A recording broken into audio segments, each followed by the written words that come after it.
Di sini saya akan menjelaskan tentang pengertian pernikahan. Pernikahan atau munahakat artinya dalam bahasa adalah terkumpul dan menyatu.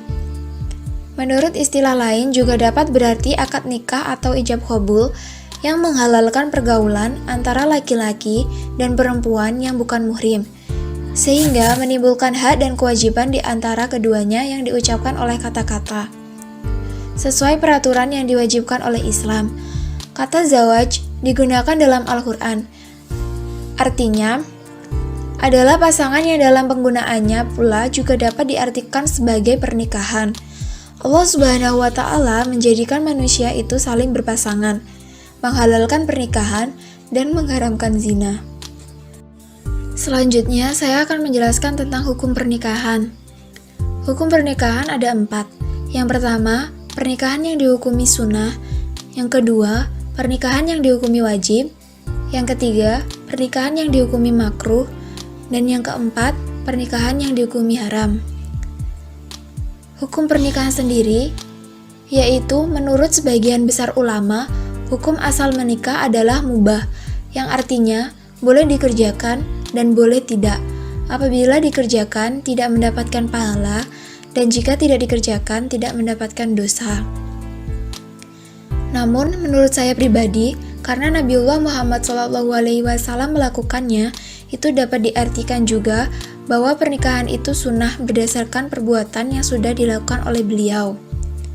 Selanjutnya, pengertian pernikahan yang dihukumi sunnah, yaitu hukum menikah akan berubah menjadi sunnah apabila orang yang ingin melakukan pernikahan tersebut mampu menikah dalam hal kesepian jasmani, rohani, mental maupun material, dan mampu menahan perbuatan zina walaupun dia tidak segera menikah. Kemudian,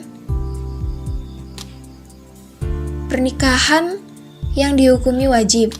Hukum menikah akan berubah menjadi wajib apabila orang yang ingin melakukan pernikahan tersebut ingin menikah, mampu menikah dalam hal kesepian jasmani, rohani, mental, maupun material, dan ia khawatir apabila ia tidak segera menikah, ia khawatir akan berbuat zina.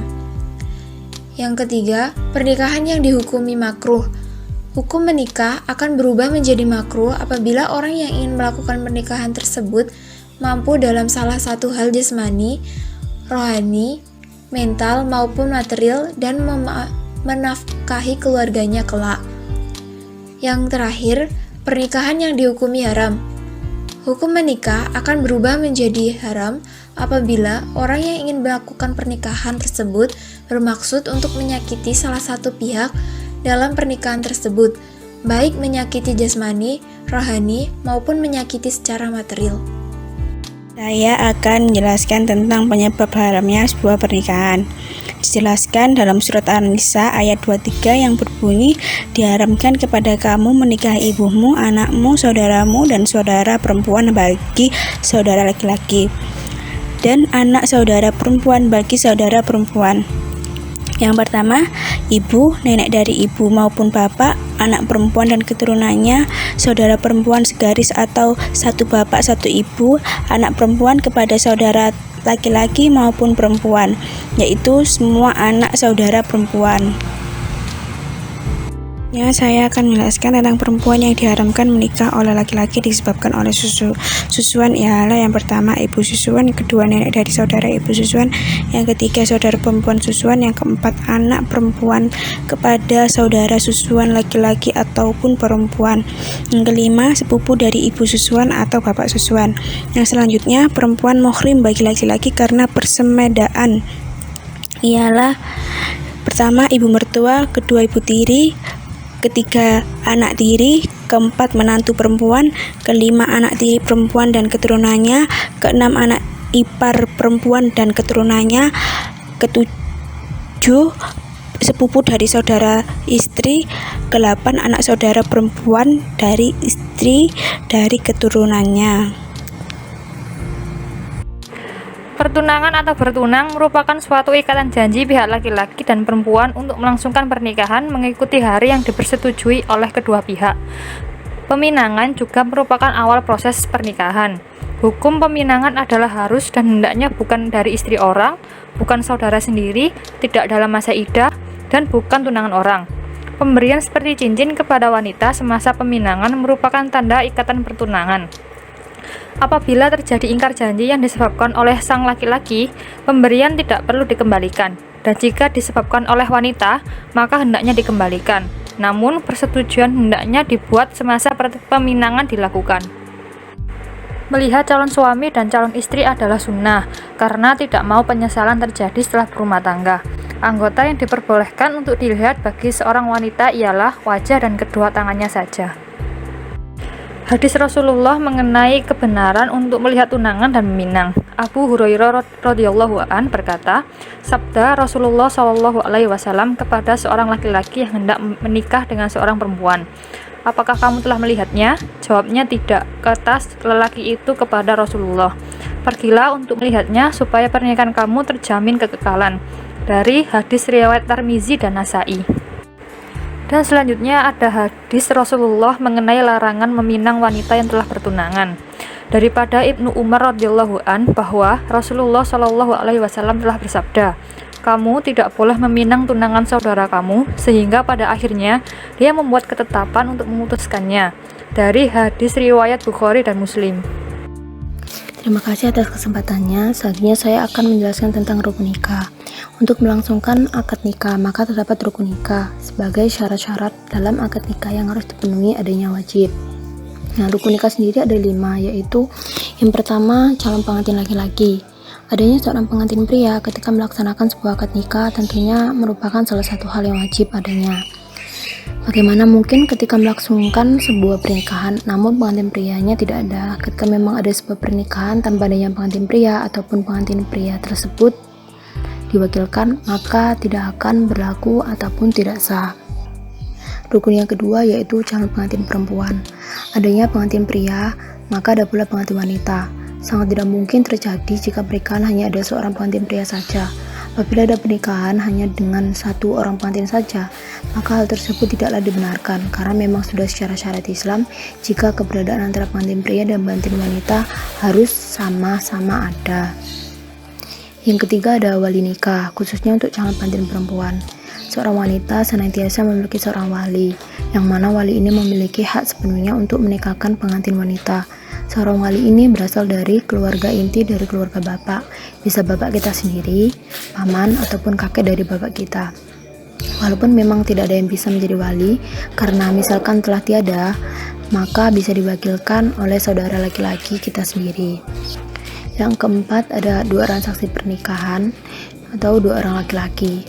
Pada sebuah pernikahan yang akan dilakukan bagi seorang pengantin pria dan pengantin wanita, maka haruslah adanya 2 orang saksi dari seorang pria, karena dengan adanya sebuah saksi ini maka akan semakin memperkuat hubungan sebuah janji suci yang senantiasa diucapkan oleh seorang yang sedang melangsungkan sebuah pernikahan. Nah, untuk rukun yang terakhir ini adalah ijab dan qabul. Pengantin pria dan wanita beserta wali dan saksi telah berkumpul, maka akan telah sah dan sesuai dengan ketentuan rukun nikah. Ketika dibacakan tentang besaran dan ketentuan mahar, maka cukuplah setelah itu tanggung jawab seorang ayah ataupun wali bagi pengantin wanita berpindah kepada sang pria sebagai pemangku tanggung jawab selanjutnya bagi pengantin wanita tersebut. Nah, selanjutnya saya akan menjelaskan tentang syarat nikah. Nah, syarat nikah ini ada 5. Yang pertama yaitu calon suami. Adapun syarat-syarat yang mesti dipenuhi baik itu oleh laki-laki ataupun perempuan saat melangsungkan akad nikah adalah sebagai berikut. Yang pertama, identitas keduanya sangat jelas dan dapat dibedakan dengan manusia yang lain. Yang kedua, agama kedua pihak sama-sama Islam. Yang ketiga, di antara keduanya sedang tidak dalam kondisi terlarang untuk melakukan pernikahan.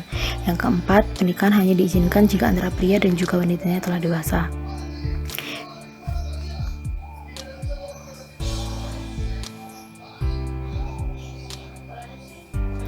Nah, adapun untuk pria sendiri ada syarat-syarat khusus yang harus ia penuhi, yakni sebagaimana berikut ini. Yang pertama, ia adalah seorang muslim dan mu'alaf, yakni berakal sehat, balik dan merdeka. Yang kedua, laki-laki tersebut bukanlah mahram dari calon istri.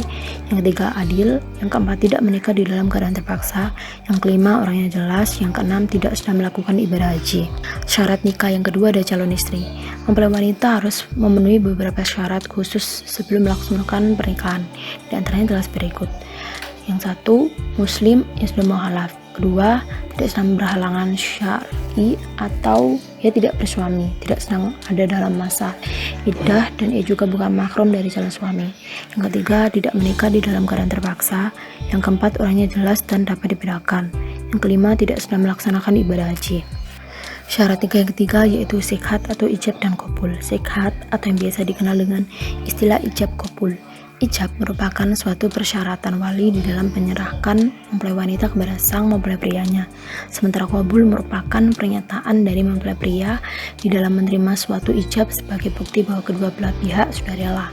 Nah, ijab qabul sendiri sudah memiliki beberapa syarat, di antaranya adalah sebagai berikut. Yang pertama ada lafal ijab dan qabul harus lafal nikah atau taswij. Yang kedua, lafal ijab dan qabul bukan kata-kata kinayah atau kiasan. Yang ketiga, lafal ijab qabul tidak ditaklikkan atau dikaitkan dengan suatu syarat tertentu, seperti aku nikahkan engkau dengan anakku dengan syarat engkau langsung membangun rumah, dan seterusnya. Yang keempat yaitu lafal ijab qabul harus terjadi pada satu majelis. Maksudnya lafal qabul harus segera diucapkan setelah ijab. Syarat nikah yang keempat yaitu wali calon pengantin perempuan. Wali di sini ialah orang tua mempelai wanita, baik ayah, kakek maupun pamannya dari pihak ayah dan pihak-pihak lainnya. Nah, secara umum berurutan, yang berhak menjadi wali adalah ayah, lalu kakek dari pihak ayah, saudara laki-laki kandung atau kakak ataupun adik, saudara laki seayah, paman atau saudara laki ayah, anak laki, paman dari jalur ayah. Nah, dengan syarat sebagai berikut. Yang pertama yaitu muslim, yang kedua berakal, yang ketiga tidak fasik, yang keempat laki-laki, yang kelima mempunyai hak menjadi wali. Syarat nikah yang kelima yaitu 2 orang saksi. Meski semua orang hadir dan melihat secara langsung prosesi akad nikah, namun di dalam Islam mensyaratkan adanya 2 orang saksi yang benar-benar jujur dan adil, supaya pernikahan tersebut mirisa. Walaupun hakikatnya semua orang yang hadir di acara tersebut adalah saksi. Saksi pernikahan memiliki syarat-syarat khusus, di antaranya adalah sebagai berikut. Yang pertama adalah ia adalah seorang muslim, laki-laki dan mukhalaf. Yang kedua, ia adalah seorang yang adil. Yang ketiga, ia adalah seorang yang mampu melihat dan juga mampu mendengar. Yang keempat, ia adalah orang yang tidak dalam keadaan terpaksa. Yang kelima, ia adalah orang yang paham akan bahasa yang dipakai saat ijab qabul. Yang keenam, ia tidak sedang melakukan ibadah haji. Nah, selanjutnya saya akan menjelaskan tentang talak atau perceraian. Menurut syariat Islam, cerai adalah melepaskan ikatan perkawinan atau putusnya hubungan perkawinan antara suami dan istri. Yang di dalam Islam, penceraian merupakan sesuatu yang tidak disukai oleh Islam, tetapi dibolehkan dengan alasan dan sebab-sebab tertentu. Talak merupakan suatu jalan penyelesaian yang terakhir, sekiranya suami dan istri tidak dapat hidup bersama dan mencari kata sepakat untuk mencari kebahagiaan berumah tangga. Talak merupakan perkara yang dibenci Allah SWT, tetapi dibenarkan. Baik, Assalamualaikum warahmatullahi wabarakatuh. Nama saya Rizwanda Ingat Pramudita dengan NIM 686. Sebelumnya, terima kasih atas kesempatannya. Di sini saya akan melanjutkan presentasi dari rekan saya. Nah, saya akan menjelaskan hukum talak. Nah, hukum talak sendiri dibagi menjadi 5, yaitu yang pertama adalah wajib, yang kedua adalah haram, yang ketiga baik, selanjutnya adalah haram.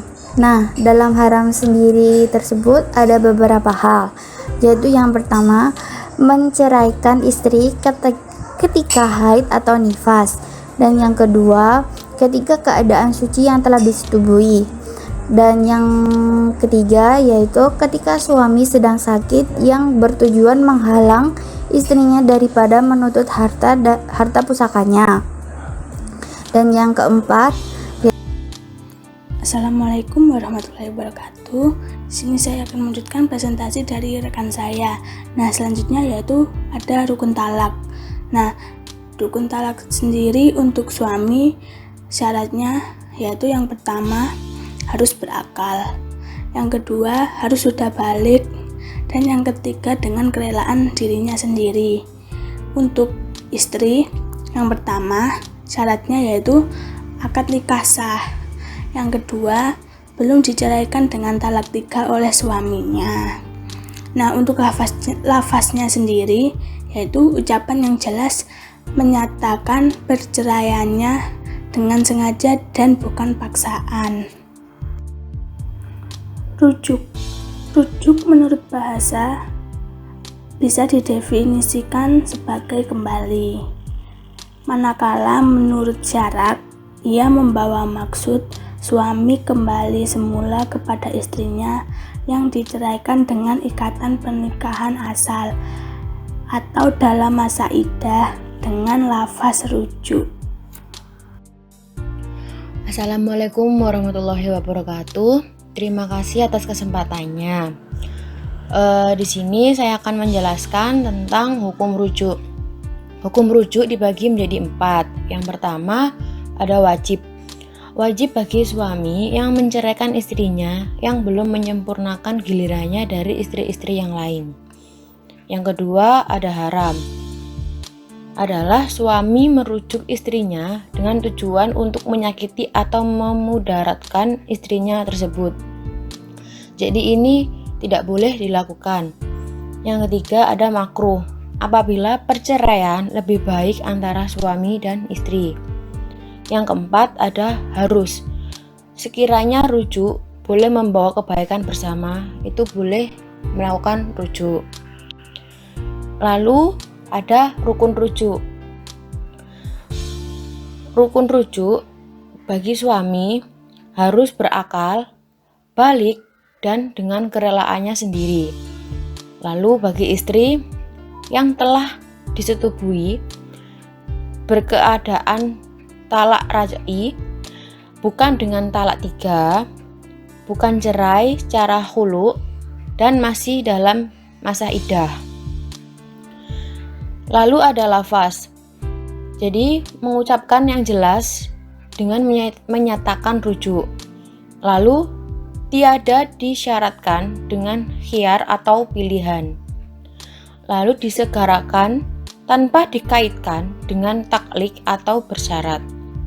Dan yang terakhir dengan sengaja dan bukan karena paksaan dari pihak manapun.